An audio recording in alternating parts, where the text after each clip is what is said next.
Apisa e migao mar somo ochopo e nyim komiti mochung' ne weche somo e od bura mondo gichiw ler e wi ng'ur mosebedo e sekta mar somo koting'o choro lemo jopuonj kod bajet ne migaono. Owinjane kaka twak ma kamano dhi nyime. Undertook various construction projects that included the following: construction of additional classrooms and science laboratories to enhance access and quality of instruction, construction of sanitation facilities to support student retention.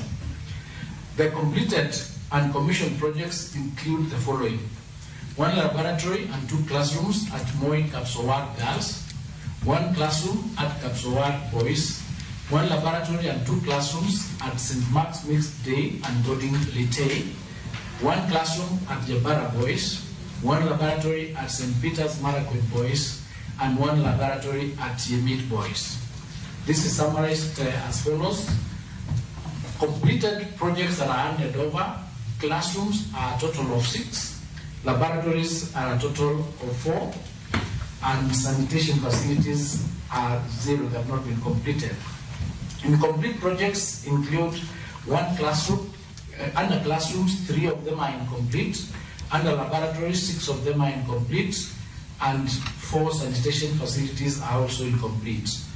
I wish to clarify that Santa Maria Toulon was to benefit from construction of only 2 classrooms and not 2 classrooms and 1 laboratory as indicated in the next chart. Honorable Chair, the reasons the contractor, Daya Agencies Limited, abandoned the site. Daya Agencies Limited was awarded the contract by the Ministry to undertake construction works in Marakwet West Sub-County as follows. They were to do sanitation facilities in 4 primary schools. They were to do 10 laboratories in 10 secondary schools, and they were to do 9 classrooms in 6 secondary schools. The contractor cited the following reasons for abandoning works before completion. 1. Change in scope of work. Due to the topography of the area, there was a variation in the works. However, a contract variation was not possible as this was a fixed price contract. Challenging terrain. Under this, the terrain posed significant challenges, but since the contract was fixed, no variation could be applied to address these difficulties. And then in security issues, the contractor also highlighted serious security concerns as stipulated in Annex 5 and 6. Despite these challenges, the supervisor issued instructions to resume work and settle any outstanding debts.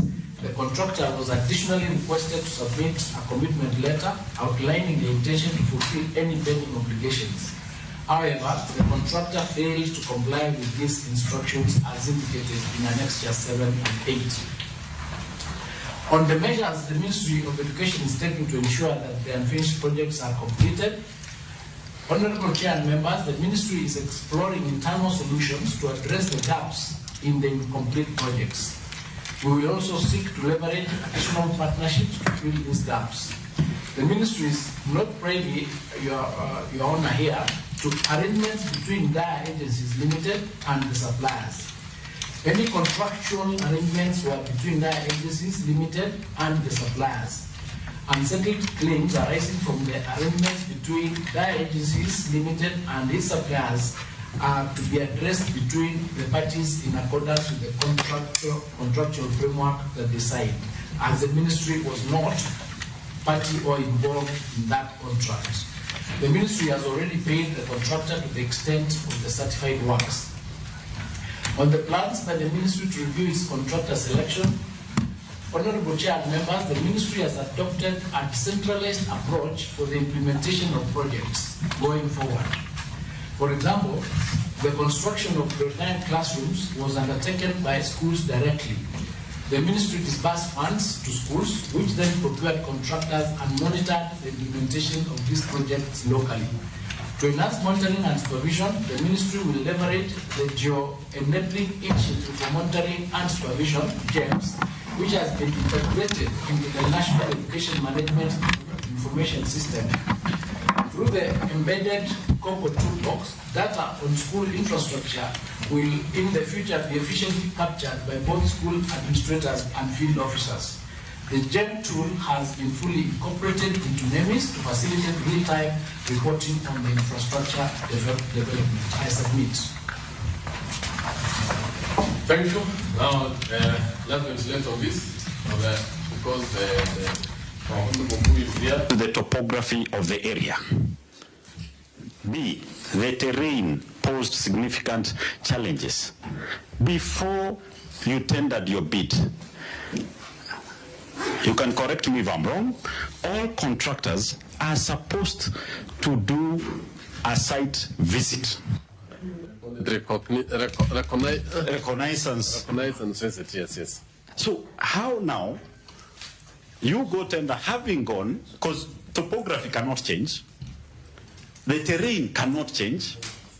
How do you come later on and use that once you've started a project and now start citing that these are the challenges I'm facing and I can no longer continue with work? What measures does the ministry take to ensure that these are not part of the reasons? Because the reasons given here, serious insecurity issues. Who doesn't know where Marakwet is in this Kenya? Did this insecurity begin while the contractor is on site? I don't think the ministry should take this as the reasons.